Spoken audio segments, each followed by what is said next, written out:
시청자 여러분 안녕하십니까? 뉴스비전이 강수인입니다. 권력형 게이트로 비화되고 있는 라임 사태. 마지막 열쇠를 쥐고 있는 김영웅 메트로폴리탄 회장의 근황에 대해 저희가 지난 10월 22일자 라임 사건 핵심 주범 경찰도 도왔다라는 제목의 기사로 단독 보도한 적이 있습니다. 이어 뉴스비전이는 최근 이른바 김영웅 리스트를 입수했습니다. 이 리스트에는 정관계 인사의 이름이 포함되어 있었는데요. 해당 내용을 지금부터 들여다보도록 하겠습니다.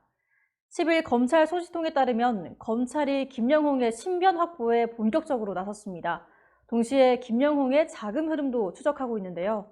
여기서 주목할 것은 김영웅이 움직인 2천억 원대의 자금과 그의 정관계 로비리스트입니다. 김영웅은 청와대뿐만 아니라 여권, 야권, 금감원, 그리고 검찰과 경찰 등에 이르기까지 그야말로 전방위적인 로비를 벌인 것으로 검찰은 파악하고 있습니다.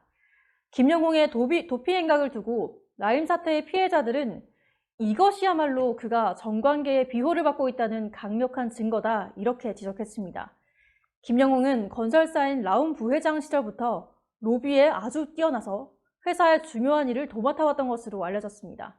또 그는 라움 부회장으로 취임하기 전 사회를 떠들썩하게 했던 네이처 리퍼블릭 대표 정은호 게이트에도 핵심 인물로 지목됐었습니다. 그는 정은호 게이트가 불거졌을 당시 정은호 씨가 해외에서 날린 거액의 도박 자금을 세탁해준 인물로 지목됐습니다. 하지만 검찰은 그를 단 한 번도 제대로 조사한 적이 없었죠. 뉴스비전이 취재에 따르면 당시 김영웅은 측근들에게 이미 검찰은 다 내 편이다 라거나 검찰에 이미 손을 써뒀기 때문에 별 문제 없다 이런 말을 공공연하게 하고 다녔고 심지어 정은호 씨의 면회도 아무렇지 않게 다녔던 것으로 파악되고 있습니다. 당시 검찰의 고위 관계자였던 A씨와 B씨가 김영웅의 뒤를 봐준 배후로 지목되고 있습니다. 또 청와대에도 김영웅의 뒷배가 있는 것으로 알려졌는데요.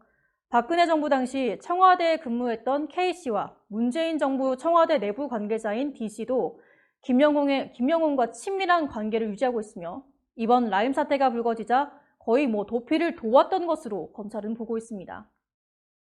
그런데 경찰에도 김영웅 도우미가 있었습니다.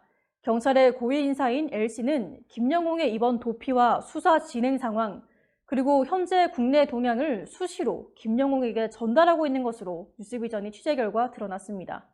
김영웅은 라임 사태가 터지기 전 경찰 핵심부와 청와대 등의 로비를 벌여서 L씨의 승진을 도운 것으로도 파악되고 있습니다.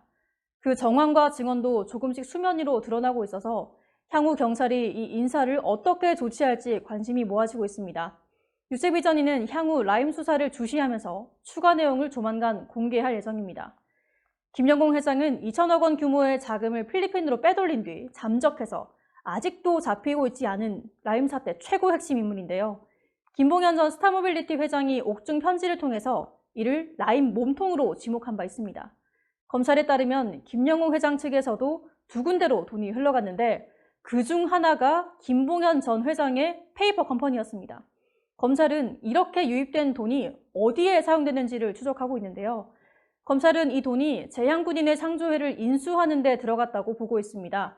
이에 대해선 저희가 지난 7월 16일에 집중 취재 및 보도해드렸죠. 김봉현과 그 일당은 올해 초 컨소시엄을 구성해 향군 상조회를 320억 원에 인수했습니다.